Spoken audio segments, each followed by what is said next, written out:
Leos, and welcome to your reading. We are going to talk about what is the perfect match for Leo energy. There's different kind of divine counterpart connections, so we're going to examine all of them. But before we do that, I would like to introduce myself. My name is Janine. I am an astrologer. I am a spiritual coach, a manifestation coach, and also a psychic medium. I am available for personal readings and also for your own astrological analysis, like I did with the celebrity couples. You can check that out. But let's dive right into Leo. First of all, it's very important for me that you know that your divine counterpart, your soulmate, if you attract a soulmate as a divine counterpart, can have any sign. So please disregard if you ever heard, oh, that's not a good match. Okay, it could be literally any sign. Very important. Why? Because we cannot just take one aspect like the sun sign and say they're not a match, because you need to see the entire chart of you and your person. Let's say Leo. What would not be a good match for Leo? Let me think.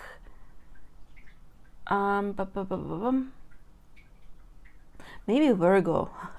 Yeah, Leo is a very proud energy and they like to be admired, and Virgo can be very critical. So see, I don't even know what astrology says. Those signs are not a match because I don't care, so I never really thought about that, because you need to see the entire chart. But yeah, Virgo maybe would not be the best match for Leo, but again, disregard that. Okay, because what you may not know is maybe you're a Virgo and your person is a Leo, but you may have your rising sign or your moon in Leo, or you may have your sun. And that's me, for example. I'm a Virgo, but I do have my sun in the 5th house, which is the Leo house. So I do have Leo energy attached to my sun. Or maybe you don't know their stuff. Maybe, yeah, they're Virgo, but they are Leo rising or Leo moon, or their Virgo sun is in the 5th house. And then they would have, or their moon would be in the 5th house. And then they would have a Leo energy as well.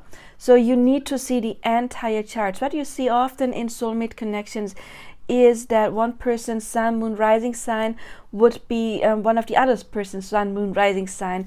It is something you find very, very, very often, like most of them. However, again, that's not necessary, because you may have other amazing aspects in your synastry chart. And your synastry chart is your birth chart on top of the other person's birth chart. And then we see how your planets interact with one another, and you may have some amazing connections that highlight a long-lasting relationship, for example. You know, that might be, you may have very good stuff going on there. But very often you see one person's sun, moon, rising would be the other person's sun, moon, rising. We're talking about Leo, so there would be a good chance that the other person would be a Leo moon or Leo rising, or they would be something else, and you would be that sign in your rising or moon sign. You find that very, very, very often. So please disregard if you ever read somewhere, oh, I'm a Leo and this person is not a match. Please don't ever pick your person just because of that, because that could be completely wrong when it comes to your own individual chart. Again, we have to see the entire chart. So your divine counterpart, if it's a soulmate, it can have any other sign, okay, any sign. But when we talk about mirror soul energy, and again, we're just talking about one aspect, we have to check the entire sign, okay? But a mirror soul would have a lot in common with you.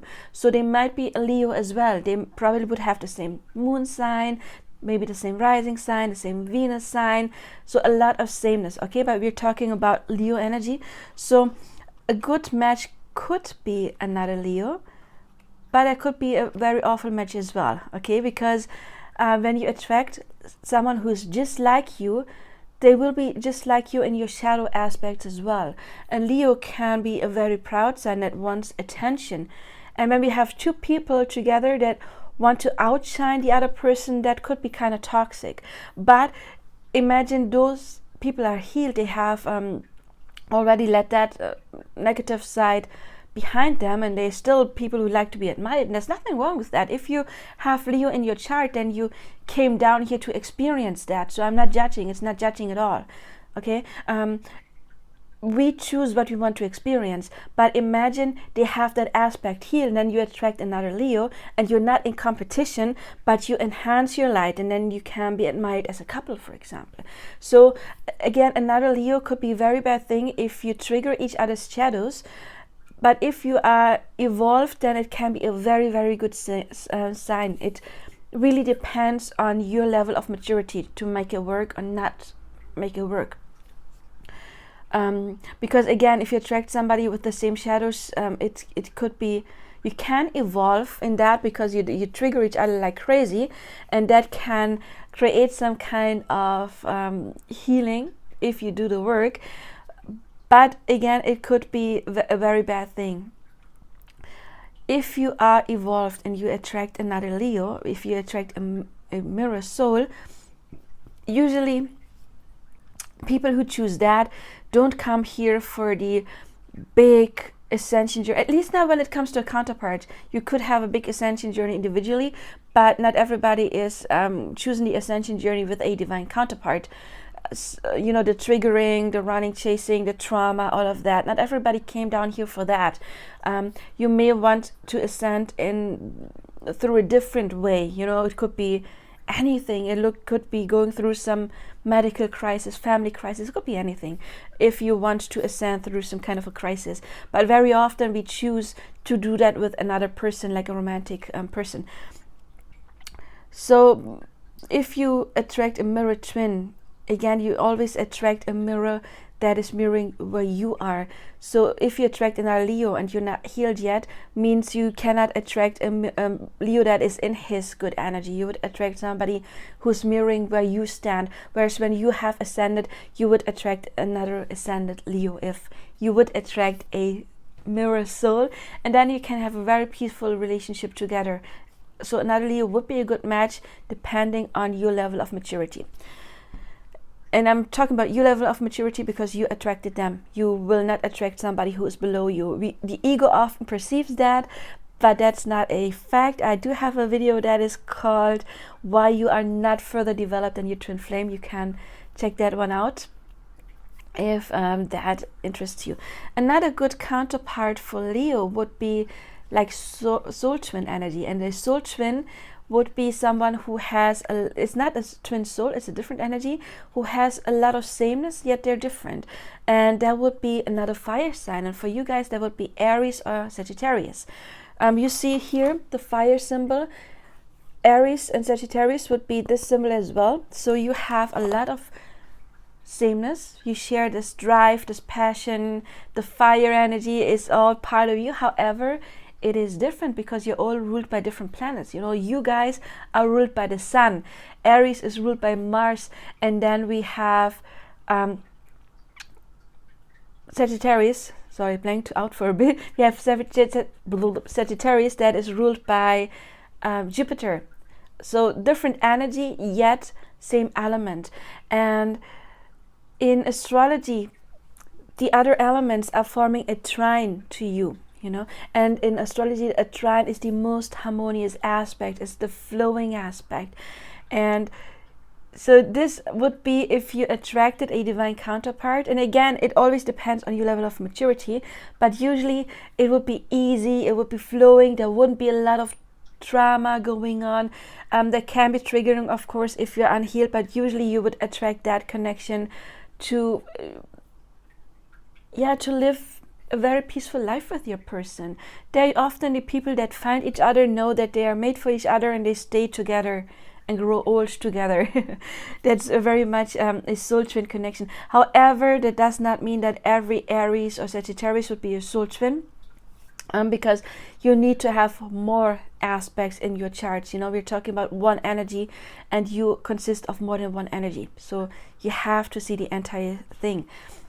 So again, yeah, another fire sign would be perfect. There would be some kind of evolvement because even though you share the same element, you get each other naturally, and there's this flowing energy. They bring other stuff to the table, and you can learn from each other. You can complement each other in a very good way. Another good sign for Leo, and that we find often in split twin flames, would be Aquarius.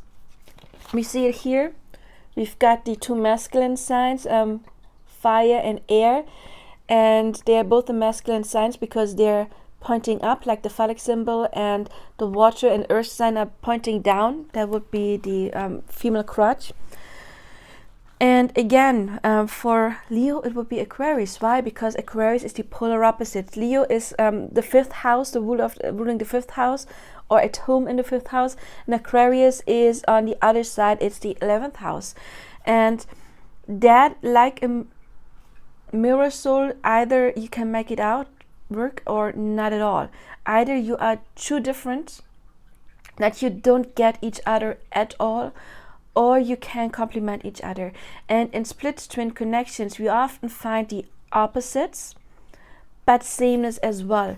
And that would be, for example, one of you being Leo, the other one in Aquarius, but you have the moon in the same sign, or you have a moon, you have the sun in Leo and Aquarius, but in the same house, something like that. So they would have sameness but opposites, and you will need that sameness, because again, they're polar opposites, so they would need some outside factor. In that case, it could be the moon in the same sign or the same house, something like that.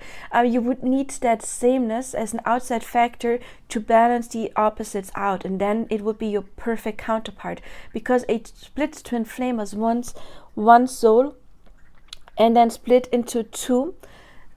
And I always say not half souls. I use the example of biological identical twins. It was one fertilized egg that split into a cell mass, and then that cell mass split into two embryos.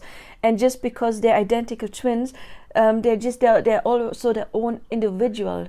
They have a special bond, yes, but still they are their own separate people. And a split twin, you would be not half souls, you would be your own entire whole soul with a special bond to another soul. But again, since they still share the oversoul and a higher dimension is still connected, you must have some sameness, because again, you share the oversoul, and then it is split in polar opposites. And so if you meet an Aquarius, again, it could not work at all, or it would be your perfect match because you have that special bond going on. But in split twins, it is not a very harmonious journey. Like you were talking about the soul twins, that can be very harmonious because they have the trining flow energy, and it's just the most harmonious energy at all. The opposite is a harsh aspect, and it's not very harmonious, and that is why the split twin journey can be very painful, because you need to balance yourself in order to balance the other energy, and that can be very hard. However, that one will really shoot you forward. So with this journey, you will have a very greater possibility of ascending than you have with the more harmonious soul twin journey. But not every soul came down here again to experience the big journey. It is something that your soul chose prior, before coming here. So if your soul chose the split twin journey, I know it's very painful, but once you learn to balance the energies, then you found your perfect match, and you can absolutely make it work. But again, a soul twin, to determine that, we have to look at the entire chart. You cannot say, oh, they're an Aquarius, so they're my soul twin. That's not enough. We don't do shallow on this channel. That would be way too shallow. And then another perfect fit, and that is what you would find in the monadic twin flames. And if you're wondering what a monadic twin flame is, I do have an in-depth video on that. It's called Different Kind of Divine Counterpart Connections. It's like 2.5 hours long. We don't have the time for this in this video, but the perfect match for Leo would be Cancer. Why? Leo is ruled by the sun. It's the masculine energy, and Cancer is ruled by the moon, which is the feminine energy. So they are counterparts naturally. All of the other signs or planets rule two signs, like Venus is ruling Taurus and Libra, and Taurus would be the feminine aspect of Libra, the yin, and of Venus, and Libra would be the yang, the masculine aspect of Venus. So they are naturally counterparts because they're both ruled by the same sign, but the different side of that sign. Yeah? One the feminine, one the masculine. And that is special with you guys, you in Cancer. The sun is always masculine in itself. It doesn't have a feminine side. So it will need, like we're talking about monadic twin flames, so it will need the feminine aspect coming from the outside. And with you guys, that would be Cancer, because the moon is the strictly feminine sign. It doesn't have a masculine side to it. So of course they would be the perfect match, the perfect counterpart when we talk about monadic twin flames, you know, where usually again they have sameness. You guys, you have the different energy, you are special in that regard, but yeah, Cancer would be a perfect fit. But again, just because somebody is a Cancer is not your monadic twin flame. You need to have other aspects like that, and you would find that yin yang energy in most of the aspects. For example, you would have that in the moon sign as well, you know, and that could be, like I just said, one person having a Taurus moon, the other person a Libra moon. You would find that maybe in your rising sign as well, in your Venus sign. You would find that yin yang energy throughout your entire chart, either like that, or one person has for example Venus in Taurus and the other person would have it in the second house, which is the Taurus house, and then both have Venus connected to Taurus energy. You would find that in monadic twin flames, like a lot, like pretty much every planet would be connected to that, because a monadic twin flame is the closest kind of soul connection. And to determine that, you have to analyze again the entire chart, and they will have complementary energy throughout the whole thing, not just one sign. But again, even if you're not looking for your monadic twin flame, well, you can't go looking for any kind of soul connection. They come find you. That's how it is. You draw them in, and it's your soul contract. You decided before incarnation what kind of relationship you want to experience, what kind of soul relationship. But again, even if you're not twin flames, a good match for Leo would be Cancer. So let's sum it up. A good match for, again, your perfect counterpart can have any sign. We need to watch the entire chart. It could be another Leo. Leo either works out fine or not at all. Then a good match would be the other fire signs, Aries and Sagittarius. Very flowing energy, very harmonious. Then Aquarius, the opposite. Again, either works out perfect or not at all. Depends on the rest of your chart. And then Cancer energy. But again, with everything, we need to see the rest of your chart. But those ones, again, Leo, Sagittarius, Aries, Aquarius, and Cancer are very good for you. Okay? And I wish you all the best. I hope this helped you, and leave your comments. Please like, subscribe for more videos to come. Hit the bell icon. Tell your friends about my channel. And again, I am available for personal coaching when it comes to astrology, but also when it comes to manifestation or spiritual coaching. Okay? And I wish you all the best. Bye-bye.